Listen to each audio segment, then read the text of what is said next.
The way we mate, the way we have relationships, and even if the concept of relationships themselves, these things change, these concepts change, nothing stays the same. Okay, so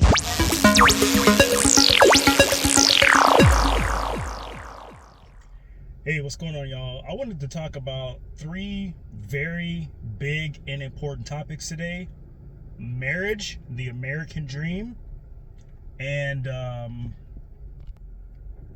religion.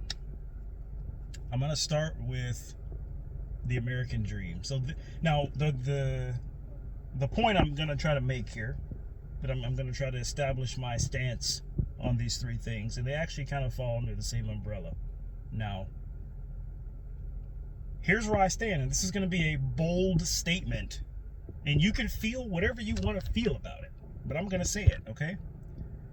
All three of these things are changing.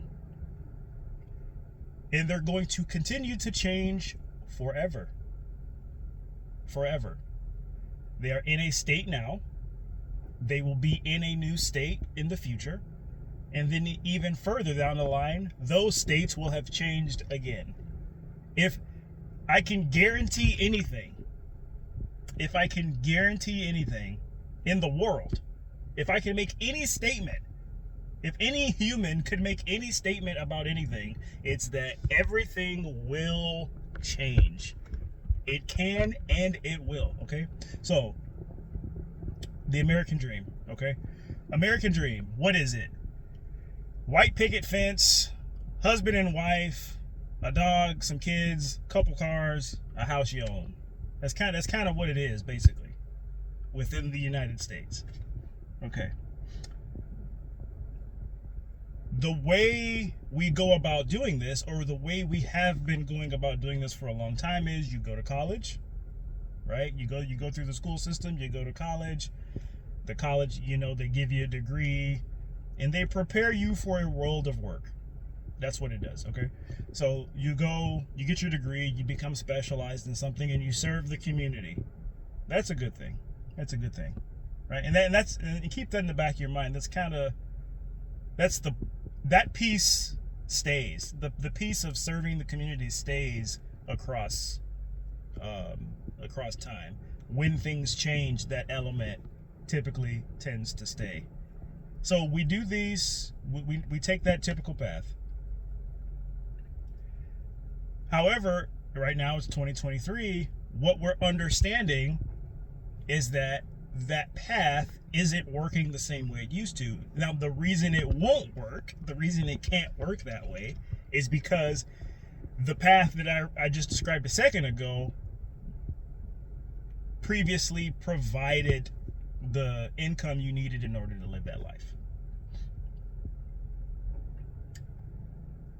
That path also included quite a bit of work, right? It's kind of thought of as a super hard work philosophy. Nothing necessarily wrong with hard work. There are pros and cons to hard work. There's some truths to hard work, and there's some things that are not true about hard work. We can talk about that if you really want to talk about that now. And this is coming from a hard worker. This is coming from somebody I, at the very least, consider myself to have been a hard worker.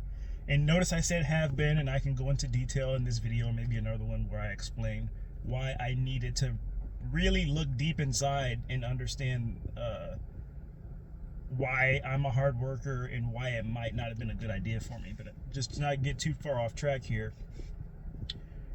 the income's not there, and there was a lot of hard work involved with achieving the dream. There was also social standards between the man and woman of the house, so to speak, of how things would go. A strategy, if you will, a life strategy. Somebody needed to raise the kids, somebody had to bring money in, blah, blah, blah, so on and so on. All right, well, it just ain't like that now, right? That path ain't gonna work. College is extremely expensive. Inflation, for the lack of better words. So I think that encapsulates everything I'm gonna try to say here. There's too much. Everything costs too much. Now, that's not going to change. Okay, Now, the people on the other side of the argument that thinks I'm going to sit here and make a video that tell you that to sit around and be lazy, that's not what this is either.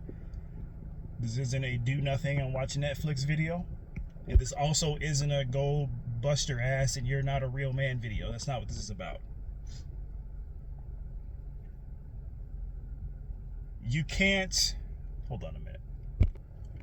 So I'm going to tell you what you need to do in order to accept the change. Okay? The thing about change is it doesn't matter. It doesn't care if you want it to happen. It is going to happen, and it will affect you depending on what decision you make. So if you decide to not prepare for change, accept change, and also change while the change is taking place, right? When society starts to transform, you must also transform in order to thrive in it. Otherwise, you'll be forced to survive in it. Right now, a lot of people are being forced to survive this change. We're seeing inflation. We're seeing prices go up on everything, on rent, on vehicles, on tools, on food, water, activities, right? It's not even just go learn new skills. Well, now it's kind of cost a lot of money to go learn the new skills as well. So you got to get creative with how you make money. It's not just about side hustles. Yes, side hustles is a popular concept as well right now. And if you can get engaged in that, I highly recommend you do that. I recommend going into, potentially in addition to the job that you have, getting into online business because you have things about you that are unique. Perhaps your stories, maybe you can be an entertainer, for example, online. Maybe you know a lot about hair products and raising kids. Maybe you know about fishing. I say that because I'm sitting here at the park and there's a man fishing over here. Maybe you can make your own fishing gear. You got to figure out how to get into market, and you need to build some sort of if you go that route, I recommend building some type of audience online, figuring out what your passions, interests, life experiences, things, your struggles, figuring out a way to communicate that online to build an audience of people who will listen to you, and then start to sell things that you are passionate about that can help those people that are in your audience. You become the business. It's no longer just forget about big business and support black-owned business. Yes, definitely support black-owned business, but also go into business, especially if you're black also, and then support other black businesses and other businesses that are just individuals. Support your individual white friends' business, your individual Chinese friends' businesses, your individual Mexican friends' businesses, right?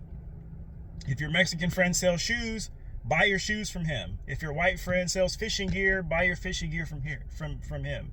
If your Chinese friend sells shampoo and beauty products, start buying it from her. This is how you arrest the government. We have these ideas, these big ideas of grandeur, like we're gonna take over the government. Listen, everything changes, including the way you take over the government also changes now. If you really want to subdue the government and subdue the system that has made so many people suffer for so long, you have to get in there. You got to get in there and say, hey, we can do this too. Okay? So you got to get into business. Ultimately, that's going to be my big solution for that. You got to figure out a way to increase your skills. You have to figure out a way to decrease your negative thought patterns. Thinking that you can't do things, thinking that you can't learn new things, let go of things that happened to you in the past, let go of you might still be idealizing high school and things like that. All that stuff's over. You gotta, looks like he caught one. This is exciting. He's been fishing for about 20 minutes. Hell yeah. I love fishing. That was nice. I was going to go over there and give him some tips. I was like, I'm not sure what this guy's doing. He got one. All right. Be happy for other people's wins as well. And get in there and start having some of your own wins. Now, I want to move into marriage. Okay, now this one is going to bite. It's going to hurt. And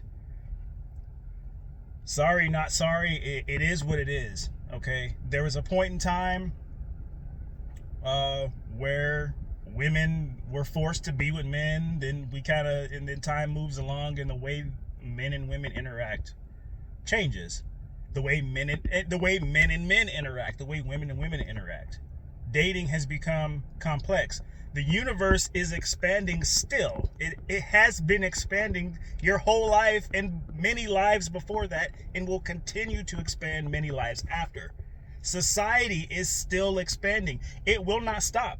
Humans are not done evolving. It will continue, which means the way we mate, the way we have relationships, and even if the concept of relationships themselves, these things change. These concepts change. Nothing stays the same, okay? So this part is what I'm trying to get into here, okay? Marriage. The number one cause of divorce is marriage. You got divorced because you got married, because nothing lasts forever. The relationship doesn't last forever, even if you never get divorced. When one of you or both of you dies, it still ends. What am I trying to say? The kids nowadays, we like to say, hookup culture, and they don't know how to be a real man or a real woman. That's because these concepts are changing, and it hurts, and it feels like society's crumbling right between our fingers, and population collapse is coming, and Armageddon. None of that's going to happen. None of that's going to happen. Here's what's going to happen. We're going to continue to see gay relationships. We're going to continue to see bisexual, polyamorous, interracial relationships. These things are going to proliferate. Marriage is going to continue to crumble. Why? Because the society that we're moving into, marriage isn't going to work. Okay? I see a lot of YouTubers and whatnot talk about change. And a lot of them seem to be able to see the change that's coming in like business and stuff, which I also understand and see. But a lot of people have kind of dropped the ball in this area. It's like, it's not so much that dating is harder. It's just that the way the entire system that humans are supposed to interact and mate within is changing as well. And since the greater system is changing, it kind of feels like it's really slippery. Nobody really feels like they know what they're doing. Look at YouTube. It's filled with red pill, black pill, blue pill, whatever. Okay? You have to get more creative. There's going to be more single, lonely people. This is the time in the universe where we need more single, lonely people. The universe knows exactly what it's doing. It's orchestrating changes, and all we can do is react to those changes. It doesn't mean that we're going to exactly have our footing. It doesn't mean that it's going to be stable ground. It doesn't mean that everybody's going to get a piece of cake. Everybody's not supposed to have a piece of cake.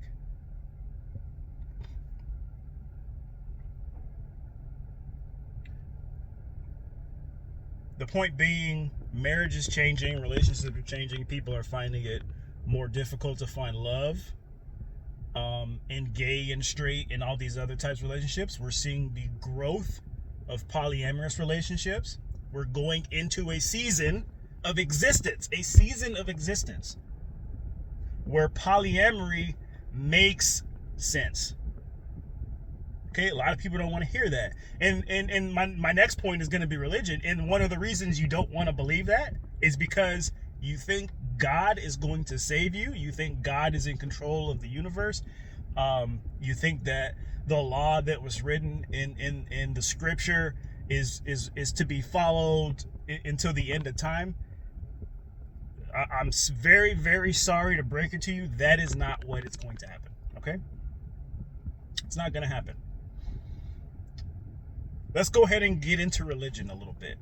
And I'm gonna make another video and expand individually on these topics. So I'm gonna make this just a broad overview of these three really giant areas of change, okay, that are taking place.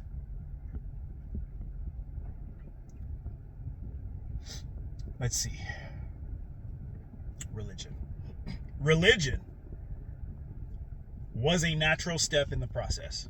Religion is a natural result of humanity wanting to try to figure out what humanity and existence and reality is. That is what religion served as. It was a stepping stone into the next season, into the next discovery, into the next evolution.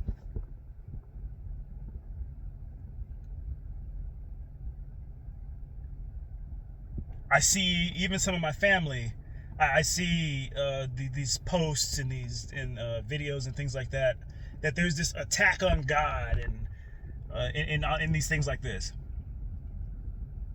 It's like, no. There is no attack on God.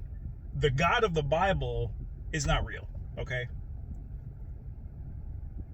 The universe is so vastly complex. I don't think you truly understand the power, the beauty, the magnificence, the pageantry that is hidden within the very fabric of our reality. It's greater than the God of the Bible. The God of the Bible is limited because he was created by men who also refuse to change and see the future for what it really is, to see reality for what it really is. He's as limited as we are because he's a creation of mankind. Mankind is not a creation of God. I'm not going to go super into detail about why the God of the Bible is not real, but he isn't. And you need to go and look at that. And until you figure that out, and until you move on from that, you're going to be limited by the rules and the thought systems that were developed in that book. You're going to be forever limited by it.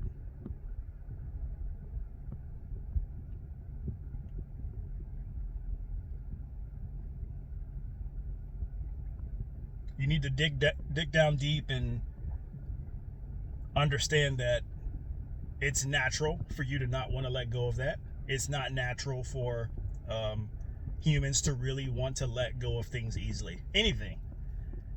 Relationship patterns. You know, you keep attracting the same type of person over and over.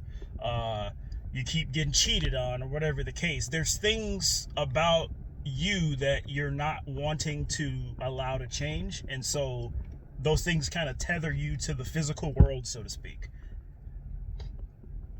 They will never go away because you haven't learned the lesson yet. You haven't learned the lesson yet. When society is punished at large, like the earth, all the humans on the earth, when we're punished, is because we haven't learned the lesson yet. If we knew how to fight back against a tornado, for example, people wouldn't die in it because we would have solved the problem. We're not there yet. If we knew how to stop it, maybe we don't fight a tornado, maybe we stop it. We got to learn how to think about how to solve things differently. We got to think outside of the box.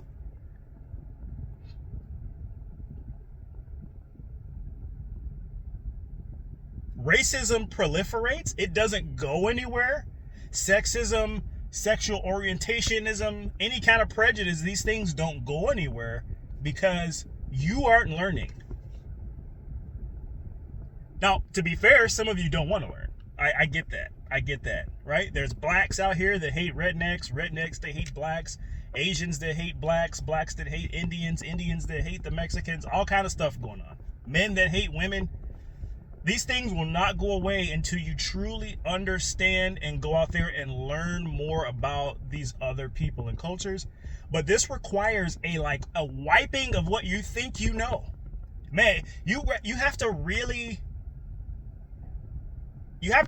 humble everything you think you saw and you think you know for all of humanity to move forward. We gotta step back and then come back in with a rational approach, a logical approach to a better life on earth. What was I supposed to be talking about? Religion. Okay, this is the religion was a stepping stone, but it's a stone that we don't want to let it go. Now, we've learned a lot from it. We've extracted a lot of information from it.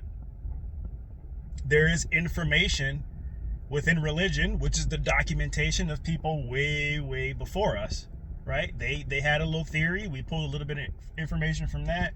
We start to develop science. We pull information from that. We're like, okay, Big Bang, materialism. We pull information from that. And now we're at a point in time where we're like, oh, it's deeper. The world isn't just made out of stuff. It isn't just organic matter. There's not just fish and humans and plant cells and human cells and dirt and things like this, and planets and rocks and calcium and hydrogen. It's deeper than that. We're understanding now that these things are made out of mind. We're starting to form a picture, right? That's what we do, and as humans, we form a theory. We're like, okay, well, if let's dig deeper. Like, let's see what stuff's made out of, right? In the idea of materialism, and then we embark, and then we make a discovery on that, and we're like, okay, so we're starting to see that things may not be things. They might be made out of thoughts, mind, frequency, and it's so complex because since the bodies at the very least are made out of it, and we're forced to kind of see the world through the medium of our five senses, we kind of see it as real, but it's set up in a way that that's what's supposed to happen. So that's why it all like seems real. But I'm not trying to get too magical juju on you, at least not in this video. The point is, they're stepping stones. We should never stop.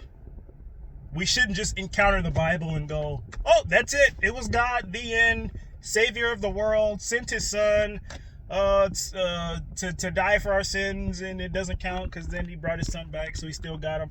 You know, like it's deeper than that. Way deeper. And I'm not saying I have all the answers. I'm saying you can never really have all the answers in a universe that's not finished expanding yet. How can you how can a human figure out everything in a universe where everything is still being created? How can God create a world that's still being created? That doesn't make sense. It's a mathematical contradiction. Created implies past and completed. But since the universe doesn't stop its completion, then by definition, the Bible itself could have never been written. It would have to still be being written, if that makes sense. Which basically means if God were truly real, we would expect the Bible to like just have pages magically appearing every day that have words still popping up in it.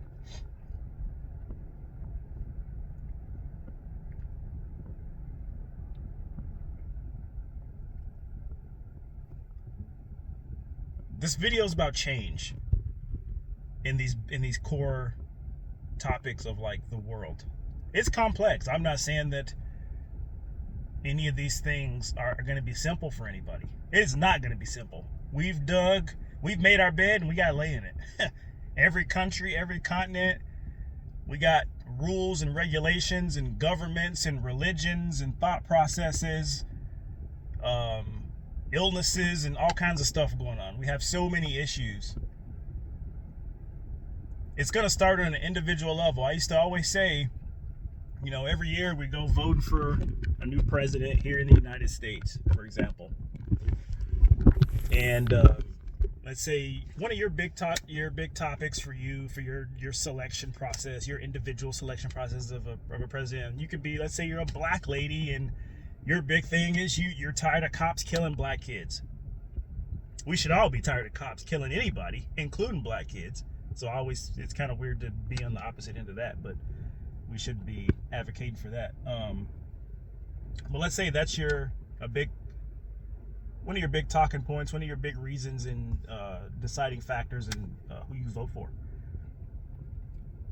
What that means is you end up kind of heavily leaning towards a candidate, for example, this is hypothetical, that seems to favor killing less black youth. Now, it's widely believed that racism is a huge reason that we see a lot of that happening. But I want to talk real briefly here because I want this video to be over. We're getting close to 25 minutes. I'll edit it out and see if I can get it a little shorter. But racism, for example,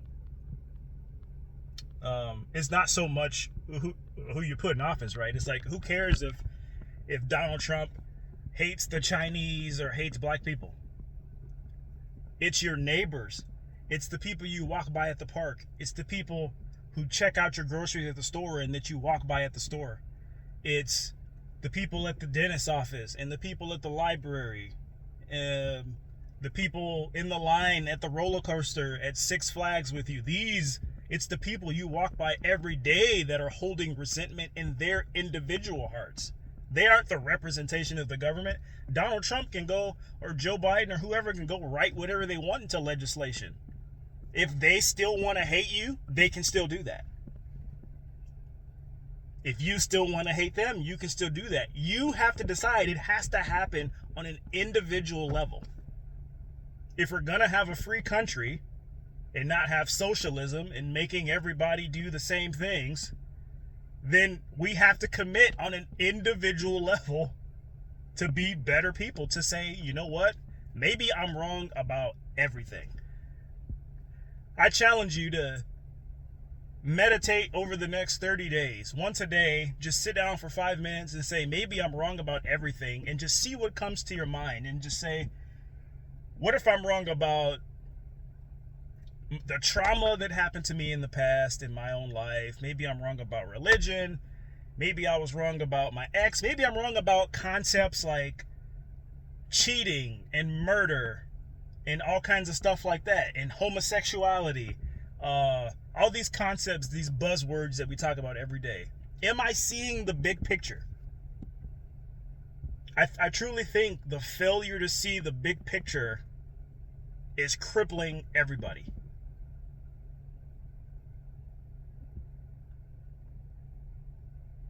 I think seeing the big picture is like probably the first step toward like enlightenment. Stop chasing Jesus.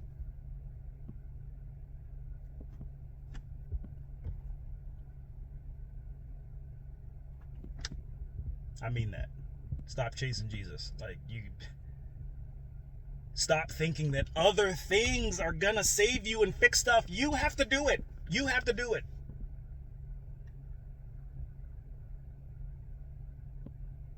It literally has to be you.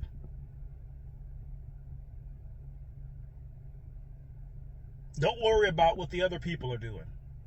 Because you know what? People are followers, and if everybody on an individual level started deciding to be a better person, then all the people that aren't good people would start to feel on the outside.